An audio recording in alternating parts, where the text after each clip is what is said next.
Besimet dhe bestytnit që kanë shoqëruar shqiptarët ndër breza ishin në fokus të konferencës me temën Besimet dhe bestytnit ndër shqiptare, e organizuar nga Instituti i Trashëgimisë Kulturore dhe Shpirtërore të Shqiptarëve. Përmes diskutimeve dhe punimeve shkencore, pjesëmarrësit trajtuan mënyrën se si besimet dhe bestytnit kanë qenë pjesë e jetës së shqiptarëve ndër vite, por edhe ndikimin që ato vazhdojnë ta kenë edhe sot në shoqëri. Etnologu Rini Useini sqaroi se shumë prej besimeve dhe bestytnive popullore vazhdojnë të ruhen edhe sot, duke mbetur të ndërthurura me jetën dhe kulturën e përditshme të njerëzve. Ka të bëjë pikërisht me atë se si njerëzit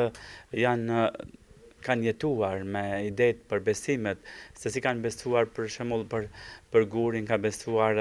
në dru, kanë besuar në gjëra të primitive, kanë bestytni, ende jemi njerëz bestyt, sepse njerëzit gjithmonë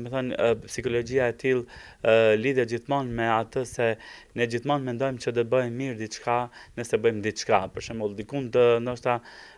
kemi besime të cilët tonë monoteiste, të cilët për shembull e shprehin kundër këtyre bestytnive, por janë shumë gjëra të cilat njerëzit ende për shembull i shprehin sikurse janë mstyshi ose lugati. Ai theksoi se përmes kësaj konference synohet të evidentohet ndërlidhja mes besimeve të së kaluarës dhe mënyrës se si ato vazhdojnë të ndikojnë edhe sot në jetën e njerëzve. Ai u shpreh se qëllimi kryesor i konferencës është të dokumentojnë dhe të analizojnë besimet dhe bestytnitë së kaluarës, duke nxjerrë në pah lidhjen e tyre me realitetin dhe mendësinë e sotme. Në kuadër të konferencës u ndan edhe mirënjohje për studiues të shquar që kanë kontribuar në ruajtjen dhe studimin e trashëgimisë kulturore shqiptare.